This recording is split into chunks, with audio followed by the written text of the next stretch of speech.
अस्सलाम वालेकुम, मैं हूं आपका होस्ट और दोस्त फरहान रशीद और आप इस समय देख रहे हैं हमारा YouTube channel national power TV. दोस्तों, आज हम बात करेंगे सीएम इब्राहिम साहब के बारे में। जी हाँ दोस्तों, आज जो कर्नाटका की सियासत में किसी का अगर चर्चा चल रहा है, हर यूट्यूब चैनल, हर न्यूज़ चैनल में अगर किसी के बारे में जिक्र हो रहा है, वो है सीएम इब्राहिम साहब को लेकर के। आगे बढ़ने से पहले मैं इस YouTube चैनल की जानिब से आप तमाम लोगों से छोटी सी गुजारिश कर रहा हूँ, गोदी मीडिया को हटाओ और आपका अपना खुद का YouTube या मीडिया चैनल को जो है कामयाब करने में हमारी मदद करो। हमारे मीडिया चैनल को सपोर्ट करने के लिए हम सिर्फ आपसे दिन का 1 रुपया मांग रहे हैं, यानी कि महीने का 30 रुपये।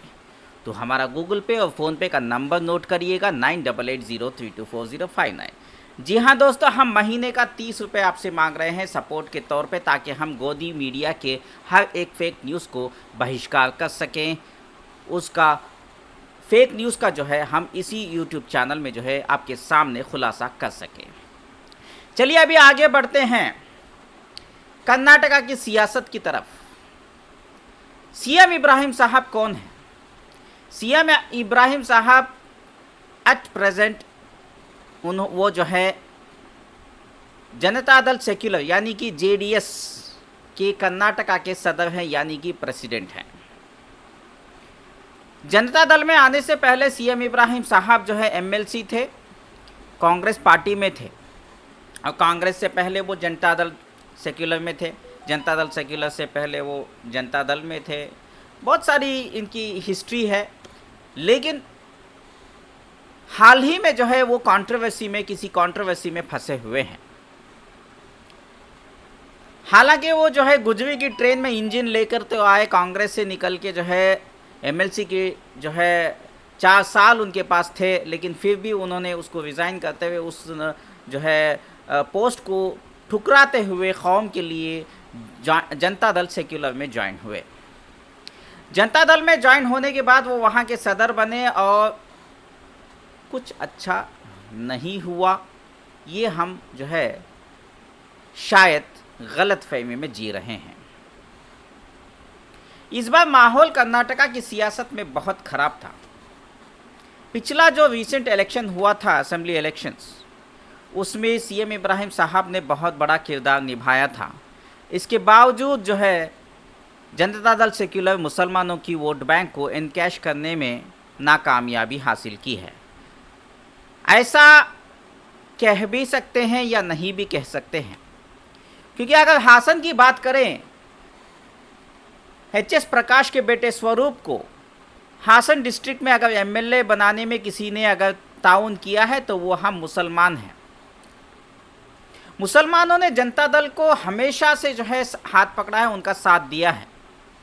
हालांकि कुछ मजबूरी की वजह से अगर उनको पक्का यकीन है कि जनता दल नहीं जीत सकती, तो उन्होंने जो है कांग्रेस को जो है वोट डाल करके जो है बीजेपी को हराने के डर से वो उसके जो है कहीं बीजेपी ना जीत जाए, इस डर की वजह से जो है कांग्रेस को मजबूरी से जिताते आ रहे हैं। अब एचडी कुमारस्वामी जो हैं, जो फार्मर चीफ मिनिस्टर साहब हैं, वो हमसे मुसलमानों से नाराज़गी जताते हुए जो है बीजेपी से हाथ मिला बैठे हैं। अब वो हाथ मिलाते हैं, उनकी पार्टी है, उनको जो करना है वो करें, लेकिन वो ये नहीं भूलना चाहिए कि कर्नाटका के राज्याध्यक्ष यानी कि प्रेसिडेंट सीएम इब्राहिम साहब हैं, तो सीएम इब्राहिम साहब से कंसल्ट ज़रूर करना चाहिए था। अगर सीएम इब्राहिम साहब से कंसल्ट करते तो सीएम इब्राहिम साहब ओपन मीडिया में क्यों कहते कि मुझे इसके बारे में नॉलेज नहीं है, इसके बारे में इल्म नहीं है, मैं 16 तारीख को पब्लिक मीटिंग बुला रहा हूँ। मीटिंग बुलाने के बाद पब्लिक क्या कहती है, जनता दल के सेक्युलर के लीडर्स जो हैं, ख़ास करके माइनॉरिटी लीडर्स जो हैं, उनकी ओपिनियन लेने के बाद मैं जो है फ़ैसले पे आता हूँ, ये उन्होंने कहा है। फिर भी जो है ये कंट्रोवर्सी में फंसे हुए हैं। जनता दल में सेक्युलर में मिक्स ओपिनियन है।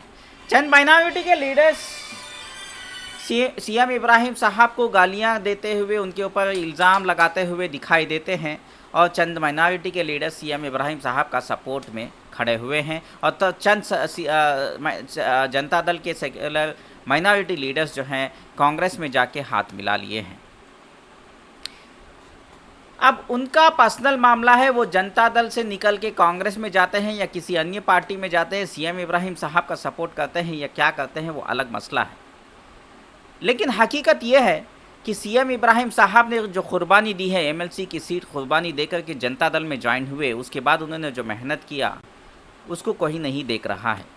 सीएम इब्राहिम साहब का एक करियर है, पूरी पॉलिटिकल करियर में उनको जो है वो बार बार कहते आ रहे हैं, उनकी दो चीज़ों पर उनका नाम जो है हाईलाइट नहीं होता, जिक्र नहीं होता। उनका नाम कहीं पे भी सियासती दौर पे कहीं पे भी उनका जो है कोई भी फ्रॉड या स्कैम्स में नहीं आता है, ना ही वो गंदी सियासत करते हुए कहीं पे भी जो है उनका नाम हाईलाइट होता है। अगर कभी भी जो है उनके बारे में जिक्र होता है तो अच्छे काम के लिए वो जाने जाते हैं, चाहे मुस्लिम माइनॉरिटीज़ का जो है 4% रिजर्वेशंस की बात हो, मोरारजी देसाई रेसिडेंशियल स्कूल्स की बात हो, जो माइनॉरिटीज़ के लिए बहुत सारे लोगों को इसके बारे में इल्म नहीं है, बहुत सारे चीज़ें ऐसे हैं, या हुबली का ईदगाह मैदान का जो है मसला हो। अब मिक्स ओपिनियन जो भी आ रही है जेडीएस के सेक्युलर लीडरों की तरफ से, उन लोगों से मेरी ख़ास अपील है,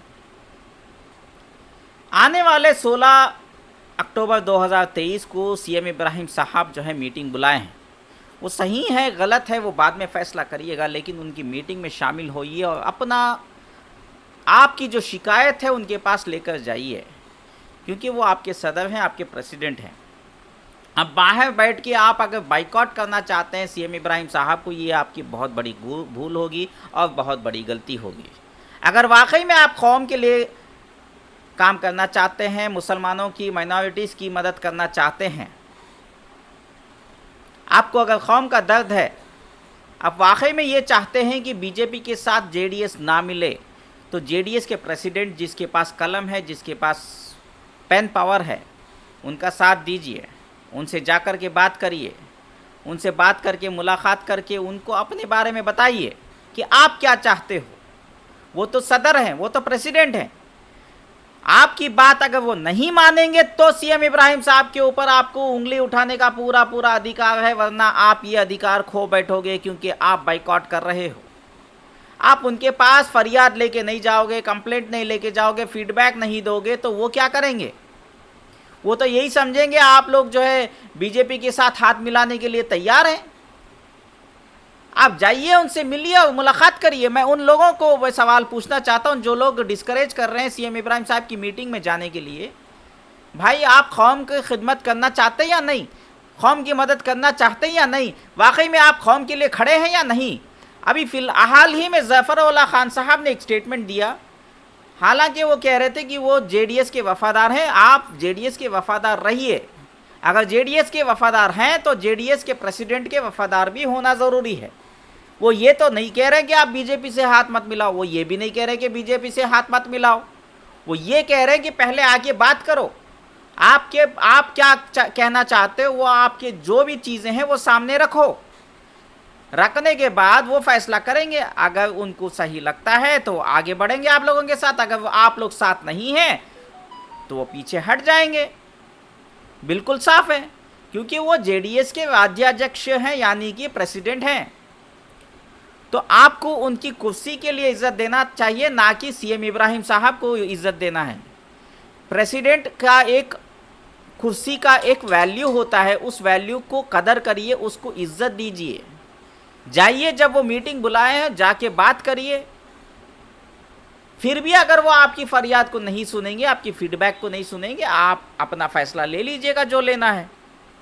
मैं बस इतना ही कहता हूँ, ज़्यादा कुछ नहीं कहूँगा। हाँ, मैंने जो सीएम इब्राहिम साहब को देखा है वो किसी ज़मीर अहमद ख़ान की जैसा सियासत नहीं करते, जो खुदा से कंपेयर करते हैं सिद्धरामैया जी को, ना ही किसी और पॉलिटिशियंस के बारे में मैं कंपेयर करना चाहता हूँ। सीएम इब्राहिम साहब एक सही सियासत करते हैं, इस्लामिक शरीय को नज़र रखते हुए, उस को जो है फॉलो करते हुए, सही सुन्नत को फॉलो करते हुए आगे बढ़ते हैं। वो कभी भी जो है गंदी सियासत नहीं करे हैं। हालांकि चंद लोगों को नाराज़गी ये है कि सीएम इब्राहिम साहब जो है जेब ढीली नहीं करते, पैसा खर्च नहीं करते। पैसा क्यों खर्च करना है भाई? नीयत से इंसान है, किसी का अगर मार के नहीं खाया है, किसी का खून चूस के नहीं खाया खटमल की तरह, तो वो तो जो है सीधा रास्ते पे चलने की कोशिश करेंगे। और ये पहले एमएलए बन चुके हैं, मिनिस्टर भी बन चुके हैं, वो भी मामूली नहीं है, सिर्फ कर्नाटका के मिनिस्टर नहीं, वो जो है लोकसभा में यानी कि को रिप्रेजेंट किए हैं, यानी कि मतलब ऑल इंडिया के जो है मिनिस्टर थे वो। तो मामूली शख्सियत नहीं है, कुछ तो उनको तजुर्बा होगा। उनके बाल ऐसे ही सफ़ेद नहीं हुए, हालांकि उनके बाल काले किए हुए लग रहे हैं, लेकिन सफ़ेद तो हो गए हैं। खैर, मैं इतना ही कहूँगा कि सीएम इब्राहिम साहब की बात एक बार सुन लीजिएगा, वो क्या कहना चाह रहे हैं 16 अक्टूबर 2023 को, उसके बाद आप लोग फैसला लीजिए। फ़िलहाल आप लोगों से इजाज़त मांगता हूँ, दुआ में याद रखें। आपका Farhan Rashid, national power TV. शुक्रिया।